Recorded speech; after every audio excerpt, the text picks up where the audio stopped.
This is Soham Kumar Pandey here. How are you? Fine. Welcome to Pandey classes. आज जो हम लोग को पढ़ना है वो केमिस्ट्री. ठीक है. बहुत दिन से इंतजार था कि केमिस्ट्री कब पढ़ेंगे, तो लो अब पढ़ेंगे. कैसा है? अच्छा है ना? So we have to start chemical reactions and equation, जो आपका साइंस का फर्स्ट चैप्टर है और केमिस्ट्री का भी फर्स्ट चैप्टर है. उसको हम लोग डील करेंगे इस लेक्चर में. ठीक है. ठीक है. ओके. आपको हम आशा कर रहे हैं कि आप इकोनॉमिक्स का वीडियो देख चुके होंगे, जो 2 वीडियो आया था, और जो कि चैप्टर खत्म हो चुका है इकोनॉमिक्स का फर्स्ट चैप्टर, आप देख चुके होंगे. हमने अभी तक फिजिक्स का 1 चैप्टर, हिस्ट्री का 1 चैप्टर, मैथ का 2 चैप्टर, ठीक है, उसके बाद इकोनॉमिक्स का 1 चैप्टर कंप्लीट कर चुके हैं. केमिस्ट्री का 1 चैप्टर कल मे बी कल या परसों ख़त्म हो जाएगा. Then after we will do geography और पॉलिटिकल साइंस, फिर केमिस्ट्री, फिर हिस्ट्री का कोई टॉपिक, कुछ भी. ठीक है. नेक्स्ट हम लोग जो पढ़ना है इसमें, वो पढ़ना है केमिकल रिएक्शंस के बारे में, केमिकल इक्वेशन के बारे में, रिएक्शंस कितने टाइप्स के होते हैं उस टाइप्स के बारे में, हर एक का डिटेल एनालिसिस करना है. उसके बाद जो इफेक्ट्स होता है केमिकल रिएक्शंस का हमारे डे टू डे लाइफ में, उसको हम लोग को पढ़ना है. जैसे कि कोरोजन और रैंसिडिटी होता है, उसको हम लोग पढ़ेंगे. तो इसको हम लोग 2 दिन या 3 दिन में पढ़ेंगे. तो एक दिन में, जैसे कि आज हम लोग पढ़ेंगे यहाँ तक, ठीक है. Next day we will deal with that, and third day है, या फिर हो सकता है कि आज 2 वीडियो आ जाए, ठीक है, या फिर कल 2 वीडियो आ जाए. मतलब कि मेरे को ख़त्म करना है इसको 2 या 3 वीडियो में, इसको ख़त्म करके वी विल जंप टू अंदर. ऐसा नहीं है कि आपको मतलब कि धोखा दे दिया जाएगा कि कुछ भी पढ़ा दिया जाएगा. 2 वीडियो करने का मतलब है कि 2 वीडियो का है ही चैप्टर, उतना ज़्यादा हार्ड भी नहीं है. केमिस्ट्री का आपके पूरे चैप्टर में सबसे ईजी चैप्टर माना जाए तो इसी को माना जाएगा. आपको उसको चिंता नहीं करने की ज़रूरत है, आप पढ़िए आराम से. ठीक है. देखिए देखिए दोस्त, हम लोग अपने जो आस पास बहुत सारा चेंज देखते हैं. जैसे कि बल्ब का जलना, ठीक है. उसके बाद जुगनू का उड़ना होता है ना. जुगनू जानते हैं, जो पीछे से लाइट देता है, रात के समय उड़ता है, फायर फ्लाई इसको बोलते हैं. ठीक है, वो हुआ. दही का बनना, ठीक है, पेपर का जलना, ये सब देखते हैं. जितने चेंज देखते हैं वो सब चेंज 2 टाइप में है, फिजिकल चेंज और केमिकल चेंज. फिजिकल चेंज क्या होता है, जो जिसको कि रिवर्स किया जा सकता है. जैसे कि बल्ब जला दिए तो बल्ब को स्विच से ऑफ भी कर सकते हैं. लेकिन जो केमिकल चेंज होता है, वो एक बार जो बन गया उसको रिवर्स जल्दी नहीं किया जा सकता है. ठीक है. जैसे कि दही का बनना, क्या आप दही से फिर वापस दूध बना सकते हैं क्या? नहीं बना सकते. लेकिन फिजिकल चेंज जो हो गया उसको हम लोग ठीक कर सकते हैं. ठीक है. ओके, देखते हैं. चलिए. Evaporation, melting of wax, freezing of water and physical changes, whereas conversion of milk to curd, rusting of iron, digestion of food etcetera are the chemical changes. समझ में आया? ये देखिए, जो इवापोरेशन हो रहा है, यानी एक मिनट रुक जाइए, let me make flight mode so that. Okay. देखिए, जो इवापोरेशन है यानी भाप का बनना, वैक्स का पिघलना, पानी का फ्रीज होना, ये सब फिजिकल चेंज है जिसको कि रिवर्स किया जा सकता है इजीली. लेकिन जो मिल्क से कर्ड बनना, आयरन का रस्ट हो जाना, खाना का पच जाना, ये सब क्या है, केमिकल चेंज है जिसको हम लोग वापस से रिवर्स नहीं कर सकते हैं. ठीक है. आगे देखिए. Chemical reactions and chemical equation के बारे में पढ़ते हैं. देखिए, जितना भी केमिकल चेंज होता है वो सब केमिकल रिएक्शन के द्वारा होता है. And these are represented with the help of chemical equation. और उसको हम लोग लिखते हैं जिस फॉर्म में, उसको बोलते हैं हम लोग केमिकल इक्वेशन. ठीक है. देखिए, जितना भी चेंज हो रहा है वो सब केमिकल रिएक्शन की वजह से हो रहा है. और केमिकल रिएक्शन का जो लिखने का विधि है उसको बोलते हैं हम लोग केमिकल इक्वेशन बोलते हैं. ठीक है. इस चैप्टर में हम लोग पढ़ेंगे various types of chemical reaction and the chemical equation which represent chemical changes, कि जितना सारा केमिकल रिएक्शंस है, कितना इक्वेशंस है सॉरी, जो कि केमिकल चेंज को रिप्रेजेंट करता है, उसके बारे में हम लोग पढ़ेंगे. चलिए. देखिए, केमिकल रिएक्शंस क्या होते हैं. देखिए, a chemical reaction is a change in which one or more substance or reactant reacts to form new substance with entirely different properties. कहने का मतलब क्या है कि 2 या 2 से अधिक चीज़ें मिल करके एक तीसरा चीज़ का निर्माण करते हैं जो कि वो दोनों से अलग हो, उसको बोलते हैं हम लोग केमिकल रिएक्शन. ठीक है. जैसे कि देखिए, पानी से बना बर्फ, ठीक, और भाप, यानी कि समझिए इसको क्या बोलते हैं, भाप लिख देते हैं. ठीक है, आप समझ रहे होंगे, वाटर वेपर. भाप से बना पानी, पानी से बना बर्फ. ठीक है. देखिए, एक बात गौर कीजिएगा, भाप क्या होता है, गैस होता है. पानी क्या होता है, लिक्विड होता है. और बर्फ क्या होता है, सॉलिड होता है. मीन्स हमने पिछले चैप्टर में 9th में पढ़ाया था. आपको अगर नहीं पढ़े तो आप जाके 9th का वीडियो देख सकते हैं, कोई दिक्कत नहीं है. और आपको लगता है कि आपका केमिस्ट्री बहुत वीक है तो you can start with 9th. Okay. आपको 9 से स्टार्ट करना चाहिए, ज़्यादा उतना भी ज़्यादा डिटेल में नहीं। मेरा 1-1 घंटा 1.5 घंटा का वीडियो होगा हर चैप्टर का, और आते रहेगा, आप देख सकते हैं, जैसे आपको लगे कि हाँ ठीक है मैं कुछ कर सकता हूँ। ठीक, देखिए दोस्त, जैसे आपको पता ही नहीं सोडियम क्या है, पोटेशियम क्या है, मैग्नीशियम क्या है, सल्फेट क्या होता है, ऑक्साइड क्या होता है, तो आप वहाँ पे जरूर देख सकते हैं उसको। ठीक है, लेकिन मैं पूरी कोशिश करूँगा कि आपको यहीं के यहीं समझा दूँ। सोचिए, भाप से पानी बन गया, पानी से बर बन गया, मीन्स कितना डिफरेंट प्रॉपर्टीज़ हो गया, यानी कि आप मतलब जो लिक्विड था वो सॉलिड बन चुका है, जो गैस था वो लिक्विड बन गया, गैस से सॉलिड बन जाता है, नहीं पूरा इंटरनली प्रॉपर्टी डिफरेंट हो गया। एक क्या है, एक पानी क्या है देखिए ऑक्सीजन क्या होता है, देखिए आप बता दें कि हाइड्रोजन प्लस ऑक्सीजन रिएक्ट करके बनाता है वाटर। ठीक है, क्या करता है हाइड्रोजन प्लस, क्या करता है हाइड्रोजन प्लस ऑक्सीजन, क्या बनाता है, वाटर बनाता है। एक बात बताइए, हाइड्रोजन ऑक्सीजन दोनों आग को सपोर्ट करता है, यार घर में आग लगता है तो ऑक्सीजन की कमी होने के कारण ही आग बुझ जाता है।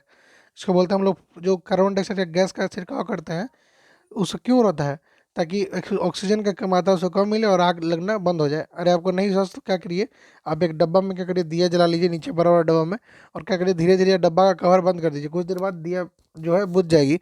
दिस इज बिकॉज कि ऑक्सीजन का उसको कमी महसूस होगा, तो ऑक्सीजन की कमी के कारण आग बुझ जाएगी। ठीक है, सोचिए कि हाइड्रोजन और ऑक्सीजन दोनों आग लगाने का काम करता है, और दूसरा जो प्रोडक्ट है पानी वो आग बुझाने का काम करता है। कितना इंटरेस्टिंग बात है ना, कि हाइड्रोजन प्लस ऑक्सीजन मिला के बनता है हमको वाटर, और ये भी आग लगाने का काम करता है, ये भी आग लगाने का काम करता है, लेकिन ये आग बुझाने का काम करता है। इन दोनों का प्रोडक्ट मिलके आग बुझाता है, और दोनों मिल के आग लगाता है। सोचिए कितना इंटरेस्टिंग बात है, समझ में आ रहा है ना। तो ही बता रहा है कि केमिकल रिएक्शन जो चेंज होता है, इन विच एक से अधिक सब्सटेंस रिएक्ट करते हैं और एक नया सब्सटेंस बना देते हैं, जो कि जिसका प्रॉपर्टी साफ अलग होता है उससे। जिससे कोई सोचिए ना कि दो आग लगा रहा था और एक आग बुझा रहा है, तो प्रॉपर्टी डिफरेंट हो गया ना। ओके जो रिएक्ट करता है ना उसको बोलते हैं हम लोग रिएक्टेंट, यानी कि देखिए हाइड्रोजन और ऑक्सीजन रिएक्ट किया था, इसको बोलते हैं हम लोग रिएक्टेंट, और एक एरो देके जो बनते हैं उसको बोलते हैं हम लोग प्रोडक्ट, जो बना है उसको बोलते हैं प्रोडक्ट। देखिए रिएक्टेंट को पूछेगा रिएक्टेंट क्या होता है, तो बोलिएगा जो रिएक्टिंग स्पीशीज होता है, जो रिएक्ट करता है, रिएक्टिंग में तो रिएक्टिंग जो रिएक्ट करता है उसको बोलते हैं हम लोग reactant. The substance that undergo chemical changes in the chemical reaction, या फिर एक ऐसा सब्सटेंस जो कि केमिकल रिएक्शन में एक केमिकल का चेंज कर देता है उसको बोलते हैं हम लोग रिएक्टेंट। और जो नया स्पीशीज बनता है उसको बोलते हैं हम लोग product. The new substance form during reaction is known as product. आपको दिख रहा होगा यहाँ पे, ठीक है। जैसे कि इस एग्जाम्पल में दिया है सोडियम प्लस वाटर जो बनता है होता है sodium hydroxide plus hydrogen gas बाहर निकल जाता है। और जो एरो ऊपर की तरफ दिख रहा है आपको, इसका मतलब होता है कि हाइड्रोजन गैस बाहर निकल गया, यानी हवा बन गया, मतलब गैस बन के निकल गया। ठीक है, सोडियम और वाटर रिएक्ट करके बनाता है आपको सोडियम का हाइड्रोक्साइड, और वाटर को बाहर हाइड्रोजन को बाहर, हाइड्रोजन गैस को बाहर निकाल देता है। ठीक है, इस रिएक्शन में sodium hydroxide and hydrogen are product. देखिए सोडियम हाइड्रोक्साइड और हाइड्रोजन क्या है, प्रोडक्ट है, और सोडियम और वाटर क्या था, रिएक्टेंट था। समझ में आया। चलिए ये सब तो ठीक है, ये सब तो राम कहानी ठीक है, चलिए हम मान लेते हैं। लेकिन कैसे पता करेंगे कि केमिकल चेंज कैसे हो रहा है, मतलब हम देख रहे हैं कि कोई रिएक्शन हो रहा है, इसमें कैसे वो पता चलेगा कि केमिकल रिएक्शन है कि फिजिकल रिएक्शन है। ठीक है, समझ में आ रहा है। तो इससे क्या क्या क्या उपाय है, देखिए पहला, अगर उसका स्टेट बदल रहा है तो केमिकल चेंज है, मतलब लिक्विड से गैस, गैस से सॉलिड हो रहा है तो केमिकल चेंज है। दूसरा, अगर कलर चेंज हो रहा है तब भी समझिए क्या केमिकल चेंज है। तीसरा, गैस बाहर निकल रहा है तभी समझिए कि केमिकल चेंज है। और टेम्परेचर बढ़ घट हो रहा है तभी समझिए केमिकल चेंज है।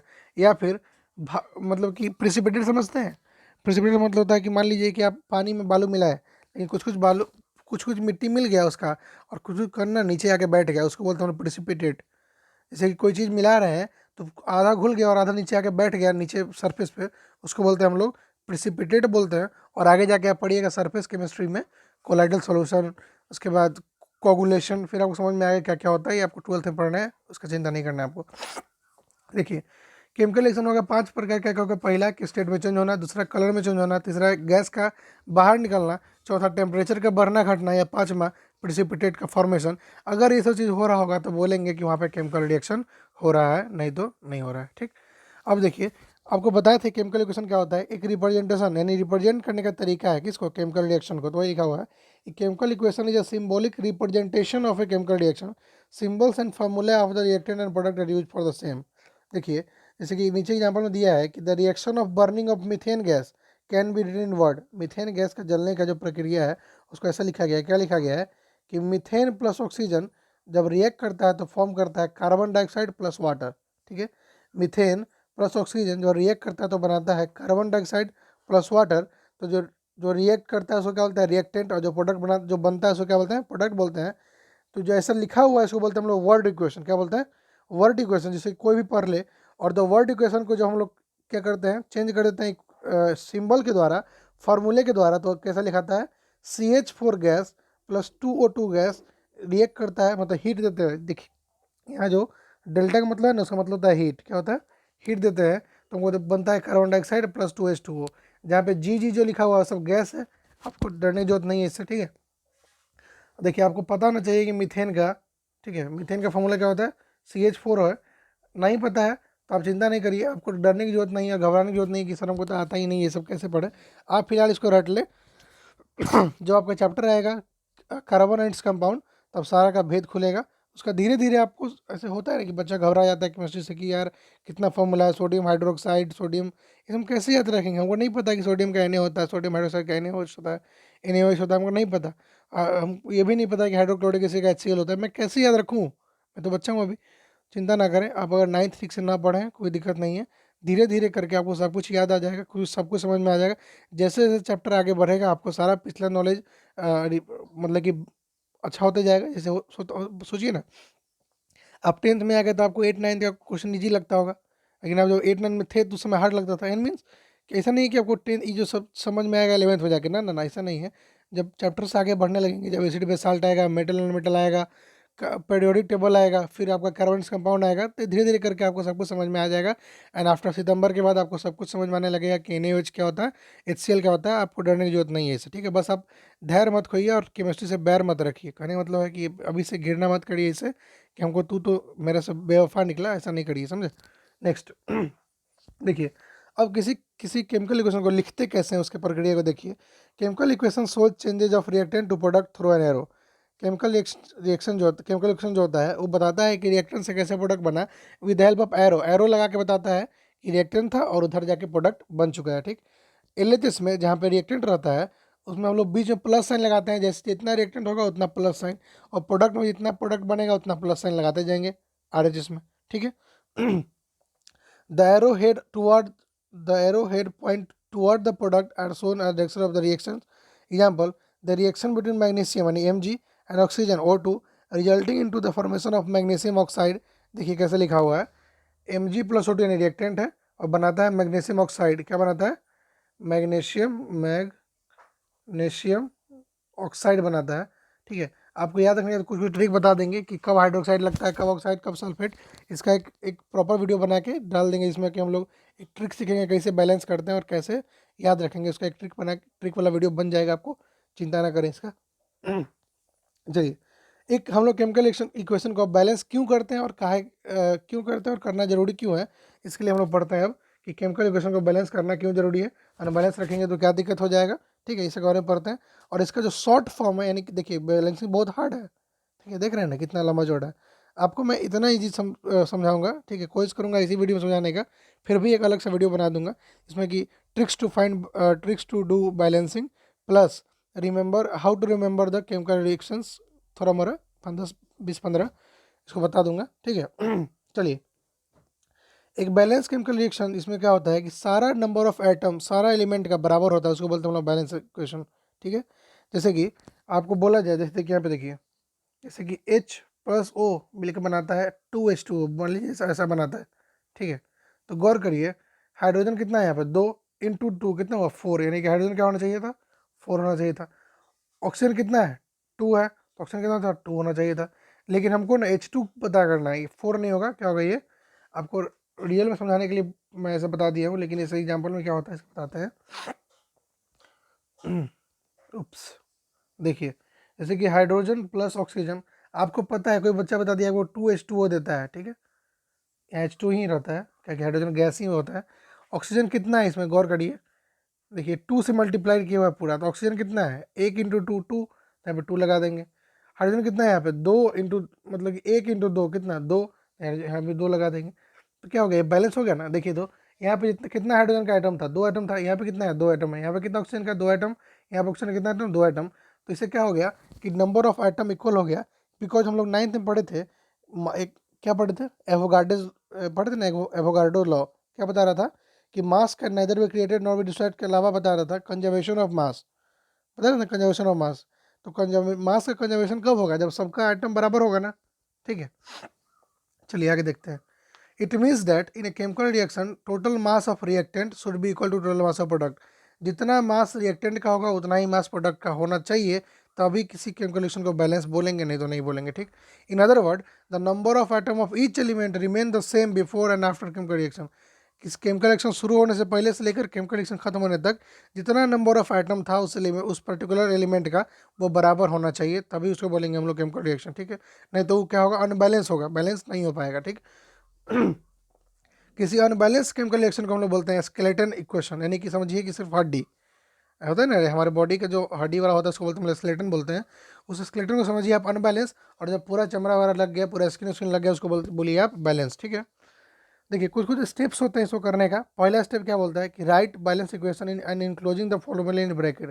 पहले आप क्या करिए कि जितना जो इक्वेशन है, अनबैलेंस जो इक्वेशन है, उस इक्वेशन को लिखिए और ब्रैकेट लगा दीजिए, ठीक है। जैसे कि मान लीजिए यहाँ पर लिखे थे H2 प्लस O बराबर H2O, ठीक है। अब क्या बोलता है, ब्रैकेट लगा दिए, ठीक है, हम ब्रैकेट हम भी लगा देते हैं, ब्रैकेट लगा दिए, लगा दिए, ठीक। समझ में आया कैसे करना है। पहले जितना बोला कि सारा अनबैलेंस इक्वेशन को लिख दीजिए, अनबैलेंस है ना, देखिए ना, जो भी है अब लिख दीजिए, और उसके बाद क्या करिए कि बैलेंस है अनबैलेंस है आपको नहीं पता, बस रिएक्शन को आप ब्रैकेट में लिख दीजिए, बैलेंस होगा तो अपने आप कुछ नहीं चेंज होगा, और अनबैलेंस होगा तो चेंज हो जाएगा। नेक्स्ट स्टेप दूसरा, अब जितना एलिमेंट था उसमें सबको लाइन से लिख दीजिए। जैसे कि पिछले एग्जाम्पल में देखिए, Na था एक एलिमेंट, हाइड्रोजन था एक एलिमेंट, और एक ऑक्सीजन था, सोडियम हाइड्रोजन और ऑक्सीजन 3 एलिमेंट थे इसमें, तो लिख दिए, एलिमेंट लिख दिए, सोडियम हाइड्रोजन ऑक्सीजन लिख दिए। अब देखना है कि रिएक्टेंट में कितना था, तो देखिए रिएक्टेंट में सोडियम कितना था, 1 था, हाइड्रोजन कितना था, 2 था, यहाँ पे हाइड्रोजन कितना है, 1 है, और एक 2 1 3 है, तो लिख दीजिए हाइड्रोजन 2 है 3 है, यहाँ पे सोडियम 1 था, ऑक्सीजन 1 था, लिख दीजिए। एलिमेंट्स में कितना आ रहा है, इसमें कितना उतना लिख दीजिए। तीसरा स्टेप क्या बोलता है कि पहले उस एलिमेंट को बैलेंस कीजिए जो कि पूरा के पूरा बहुत ज़्यादा अनबैलेंस है। जैसे कि इस टेबल में आपको दिख रहा है कि hydrogen item which are unbalance, so first try to balance it. Hydrogen item unbalance, उसको बैलेंस कीजिए। तो आप क्या कर सकते हैं बैलेंस करने के लिए, आप एक काम कर सकते हैं, यहाँ पे 2 है तो यहाँ पे 3 से मल्टीप्लाई कर दीजिए, और यहाँ पे 3 है तो 2 से मल्टीप्लाई कर दीजिए, तो नहीं हो जाएगा, 3 2 जा 6 और 2 3 जा 6। समझ में आया कोई दिक्कत नहीं ना। देखिए 2 इन H2O और 3 इन 1, ठीक है, ठीक है। टू बैलेंस क्या करेंगे, 2 को 2 से मल्टीप्लाई कर देंगे, और 2 इंटू 1 इन NaOH, 2 इन 2 और 4 मोनोटोन, ठीक है। समझाएंगे आपको आगे, चलिए आप समझते रहिए, ठीक है। 10 इक्वेशन नाउ बिकम, ऐसा हो जाएगा। फिर सेकंड क्या बोलता है, थर्ड लास्ट स्टेप, कि बैलेंसिंग सेकेंड एलिमेंट, उसके बाद सेकेंड एलिमेंट को बैलेंस करिए उसी तरह, फिर फोर्थ, फिर थर्ड, फिर फोर्थ को ऐसे। चलिए आपको एक इक्वेशन समझाते हैं, ठीक है। यहाँ पे देखिए पिछले समझ में आया ना, ठीक है। क्या करें, पहले एलिमेंट को बैलेंस कर देंगे हम लोग, इनिशियली जैसा था उसको सेकेंड एलिमेंट से बैलेंस कर देंगे अच्छा तरीके से, ताकि क्या हो जाए, उस प्रोडक्ट के बराबर हो जाए। समझ में आया। चलिए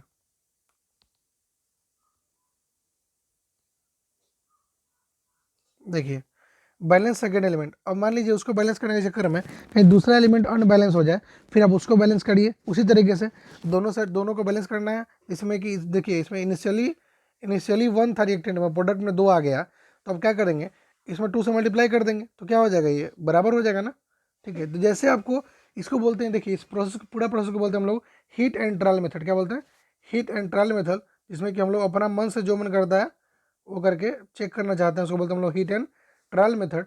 इसका करेक्टर्स कैसे चेक करेंगे, बाद में क्या करेंगे, सबको फिर से लाइन में फिर से क्या करेंगे, एक बॉक्स बना लेंगे, फिर बॉक्स बना के तीनों एलिमेंट लिख देंगे, जो कि सोडियम था, हाइड्रोजन था, ऑक्सीजन लिख दिए। फिर चेक कर लेंगे कि रिएक्टेंट में बराबर है कि नहीं, और प्रोडक्ट में कितना आइटम बराबर है कि नहीं। देखिए जब हम लोग बैलेंस कर लिए तो हमारा जो पूरा आइटम है दोनों साइड बराबर हो गया। रिएक्टेंट में 2 तो प्रोडक्ट में भी 2, रिएक्टेंट में 4 तो प्रोडक्ट में भी 4, ऑक्सीजन 2 तो ऑक्सीजन 2। समझ में आया। चलिए अब इसको कैसे बैलेंस करेंगे, एक एग्जाम्पल समझते हैं, जैसे जो आपको बता रहे थे जो ट्रिक्स है। और ट्रिक आपको अगला वीडियो में बता देंगे, पहले आप ये समझिए जैसे कि था Na प्लस H2O बना रहा था आपको NaOH plus hydrogen gas evolve हो रहा था, ठीक है।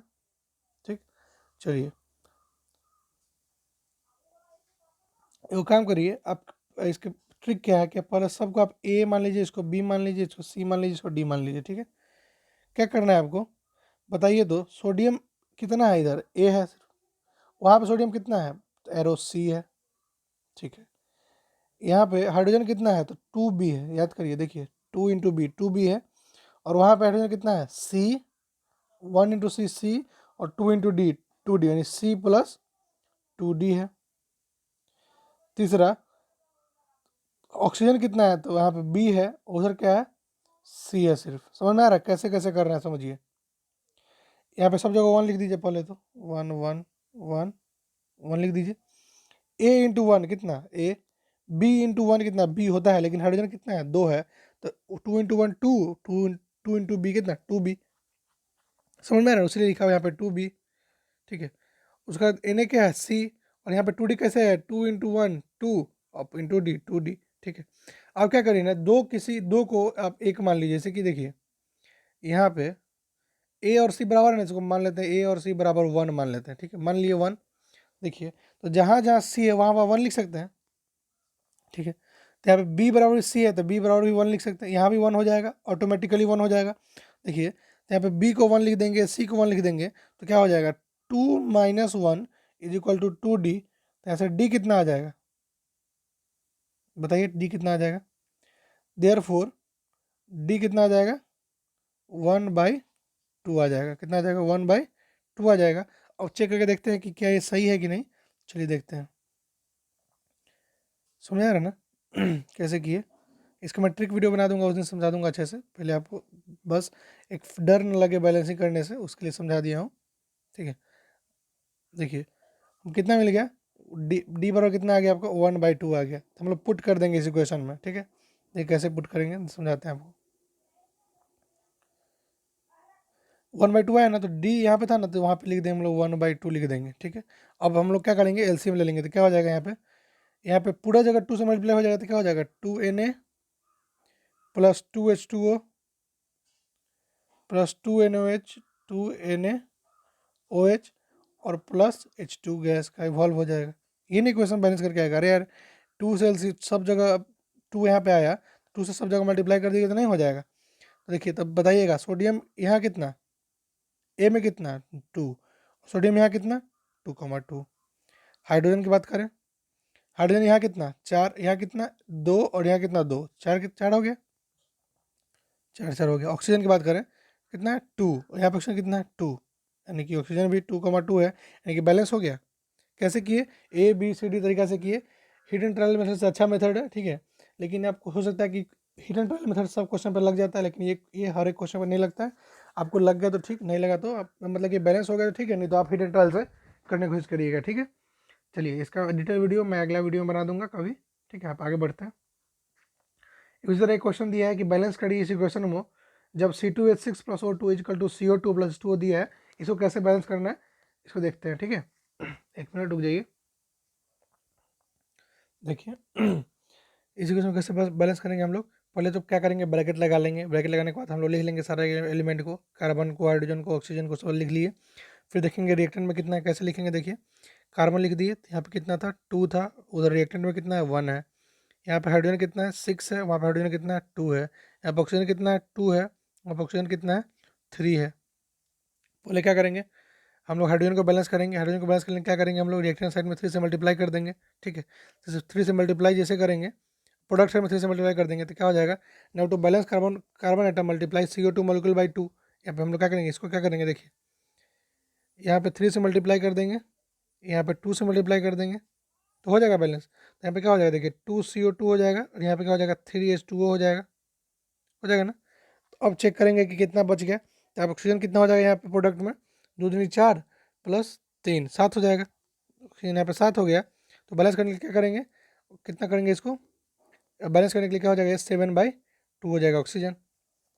सुन में आ रहा है ना, कि ऑक्सीजन को 7/2 से मल्टीप्लाई कर देंगे तो 2 से 2 कट जाएगा, दोनों साइड 7 के 7 मिल जाएगा ना, तो वही बात है। तो हम क्या करेंगे, ऑक्सीजन में 7/2 इसे कितना से मल्टीप्लाई करेंगे ताकि ये बैलेंस हो जाए, तो 2 से मल्टीप्लाई किए तो ये हो जाएगा 2CO2, जब 3 से मल्टीप्लाई किए इसको तो बोलेंगे 3H2O। अब चेक कर लेंगे ऑक्सीजन कितना अनबैलेंस हो गया, तो ऑक्सीजन पहले 3 था अब 7 हो गया, और इधर रेक्टेंट में 2 था ही, तो क्या करेंगे 7/2 कर देंगे अगर, तो नहीं हो जाएगा, 2 से 2 कट के 7 बचेगा, तो वही बात है। समझ में आया ना, इसको आप गौर करिए, इसको आप नोट डाउन करिए, समझने की कोशिश करिए, ठीक है। आगे चलते हैं कि किसी केमिकल इक्वेशन को और अच्छा तरीके से कैसे रिप्रेजेंट कर सकते हैं कि अच्छा सुंदर दिखे, ठीक है। पहला कि उसका आप फिजिकल स्टेट लिख दीजिए, जैसे कि गैस है कि जितना जी लिख दीजिए, सॉलिड है तो एस लिख दीजिए, एक्वस है तो AQ लिख दीजिए, लिक्विड है तो L लिख दीजिए, ठीक है। रिएक्शन कंडीशन यानी कि कंडीशन कैसा था, यानी कि आप लो प्रेशर, टेम्परेचर, हीट क्या कर रहे हैं वो सब लिख दीजिए, क्या आप इलेक्ट्रिसिटी का यूज कर रहे हैं, कि आप हीट का यूज कर रहे हैं, कि प्रेशर कम कर रहे हैं, कि प्रेशर ज़्यादा रख रहे हैं, कि टेम्परेचर हाई रख रहे हैं, ये सब बात उसमें लिख दीजिए इक्वेशन के बगल में, तो काफ़ी अच्छा दिखता है। चौथा, तीसरा क्या, इवोल्यूशन, यानी कि या तो गैस बन रहा है उसको लिख दीजिए, या फिर अगर कुछ अगर प्रिसिपिटेट बन रहा है, बताया था ना प्रिसिपिटेट क्या होता है, जो नीचे जम जाता है, उसको लिख दीजिए, ठीक है। या फिर एनर्जी एब्जॉर्ब कर रहा है कि एनर्जी रिलीज कर रहा है, इसके बारे में लिख सकते हैं। पहला देखिए क्या है कि some of this limitation of chemical equation can be overcome by adding a following symbol, कुछ कुछ सिंबल ला के इसको और अच्छा लगा सकते हैं। जैसे कि पहला कि physical state of reactant and product can be represented by using symbol, पहला S for solid, L for liquid, G for gas, AQ for aqua solution along with their respective formula. The word aqueous is written in the form of reactant and product following. देखिए कैसे लिखा हुआ है इस equation में, देखिए 2Na solid plus 2H2O liquid form बनाता है 2NaOH aqueous plus H2 gas का फॉर्म करता है, ठीक है। Precipitate can also be represented by using an arrow, देखिए नीचे जम जाता है उसको लिखेंगे ऐसे प्रिसिपिटेट, और जो गैस बाहर निकलता है उसको ऊपर की तरफ लिख देंगे इवॉल्व, ठीक है। वही लिखा हुआ है कि precipitate can also be represented by using an arrow putting downward instead of using symbol S, ठीक है। In the same way, the gaseous state of an evolved gas can be represented by using an arrow pointing upward instead of using symbol G. Magnesium react देखिए बताया था ना आपको कि जब precipitate यानी नीचे जम जाएगा उसको नीचे एरो डिनोट करेंगे, और अगर गैस बन के बाहर निकल जाएगा तो उसको ऊपर वाला एरो से डिनोट करेंगे। जैसे कि पिछले एग्जाम्पल में देखे थे, या फिर इस एग्जाम्पल में देखिए कि मैग्नीशियम और सल्फ्यूरिक एसिड रिएक्ट करता है, तो मैग्नीशियम सल्फेट बनाता है और हाइड्रोजन गैस का बाहर निकाल देता है, इसलिए क्या बोलते हैं हम लोग इवॉल्व बोलते हैं, क्या बोलते हैं इवॉल्व बोलते हैं। ऐसे करके ये बाहर निकल गया। दूसरा देखिए the specific condition of the reaction can be, जैसे कि temperature, pressure, catalyst are written above the following. देखिए जैसे कि 340 ATM लिखा हुआ है, ATM क्या होता है, प्रेशर का यूनिट होता है, तो वही लिखा हुआ है कि कार्बन मोनोऑक्साइड और वाटर हाइड्रोजन जो रिएक्ट करता है 340 के प्रेशर पर तो बनाता है मिथेनॉल, ठीक वही लिखा हुआ है। तो कितना सुंदर दिख रहा है, मतलब इस इक्वेशन को पढ़ के समझ सकते हैं हम लोग कि इसमें प्रेशर का यूज किया गया है, ठीक है। अब देखिए तीसरा क्या है कि इवॉल्व ऑफ हीट और absorption of heat can be indicated by using plus heat left side और राइट साइड इक्वेशन रिस्पेक्टिवली। जैसे देखिए यहाँ पे लिखा हुआ है कि carbon plus oxygen carbon dioxide बनाता है, प्लस हीट लिखा हुआ है प्रोडक्ट साइड, मतलब हीट क्या होता है रिलीज होता है, और प्लस हीट लिखा होता है रिएक्टेंट साइड, तो क्या लिखते हैं हम लोग हीट यूज किया जा रहा है तब जाके बनेगा, समझे। यहाँ पे लिख देते हैं डेल्टा, मतलब क्या होगा कि हीट यहाँ पे यूज किया गया है इसको बनाने के लिए, और यहाँ पे डेल्टा नहीं है, मतलब क्या है कि यहाँ पे हीट निकला है, प्लस हीट वो प्रोडक्ट साइड है, मतलब हीट निकला है, वही लिखा हुआ है कि although it is not always necessary to mention the physical state and reactions condition in a balance chemical equation, so you can leave this step until it asked in question. अगर question में नहीं दिया है तो आप इसको छोड़ भी सकते हैं, लेकिन इससे क्या होगा एक एग्जामिनर पे आपको अच्छा इंप्रेशन पड़ेगा कि बच्चा बहुत कुछ जानता है कि सॉलिड है कि गैस है कि लिक्विड है, इतना प्रेशर लिए थे, तो ज़्यादा खुश हो जाएगा उससे, ठीक है। Next it's time for homework guys, okay. कैसा लगा ये वाला इमोजी। नेक्स्ट आगे बढ़ें। होमवर्क में आपको 2 क्वेश्चन एनसीईआरटी का है, इसको आप करिए, समझिए कि मैग्नीशियम रिबन को काहे साफ रखते हैं। जलाने से पहले उसका आंसर दिया हुआ आपको कि मैग्नीशियम रिबन जब बाहर रहता है तो उसमें क्या हो जाता है, उस पर क्या होता है डेंसिटी होता है, यानी कि उस पर कोरोजन यानी ऑक्सीजन बढ़ जाता है, तो क्या होता है ये magnesium ribbon react with CO2 present in air, CO2 जो बाहर रहता है उसे रिएक्ट करके बना लेता है, एक लेयर बना लेता है उसके ऊपर। अब लेयर को जब तक आप हटाइएगा नहीं तब तक उससे क्या होगा जलेगा नहीं, इसलिए उसको क्या करते हैं हम लोग साफ करते हैं जलाने से पहले। जैसे कि सोचिए अगर आप कोई ईंट लेते हैं, ईंट पे काई लगा है, काई समझते हैं ना, मान लीजिए कोई मिट्टी का पूरा मिट्टी लगा हो उसमें, जब तक उस मिट्टी को हम लोग साफ़ नहीं कर सकते तब तक उस पर, जैसे मान लीजिए कोई कोई अगर जैसे कि सरफेस ही है उसको हमको पेंट करना है, तो पेंट से पहले क्या करता है उसको उसको जो पेपर आता है उससे उसको क्या करते हैं रब करते हैं, जिससे कि क्या हो जाए थोड़ा खरखर हो जाए, यानी कि मीन्स रफ हो जाए, तब उसमें क्या करते हैं हम लोग पेंट करते हैं, वही इसी के लिए करते हैं, ठीक है। चलिए ये 5 क्वेश्चन आपके होमवर्क के लिए, और ये 2 क्वेश्चन आपको नोट डाउन करने हैं, ये 5 क्वेश्चन आपको करके देखने हैं कि आपको बैलेंस हो पा रहा है कि नहीं। नहीं बैलेंस होगा तो जो मेरा ट्रिक वाला वीडियो आएगा उससे आप बैलेंस करके देखिएगा कि बैलेंस आपसे होता है कि नहीं होता है। Next, for PDF join us now and if you did not subscribe it and don't subscribe the channel if you didn't subscribe it, okay। And thank you so much guys, आशा करते हैं कि आप सेशन को enjoy किए होंगे। And please share among your colleagues also and tell them कि chemistry भी शुरू हो गया है यहाँ पे, बिकॉज आपको पता ही है कि अगर आप दूसरे का हेल्प करेंगे तो आपका ही भगवान हेल्प करेंगे जरूर। Okay, so please help it guys and please share among your colleagues also. Thank you.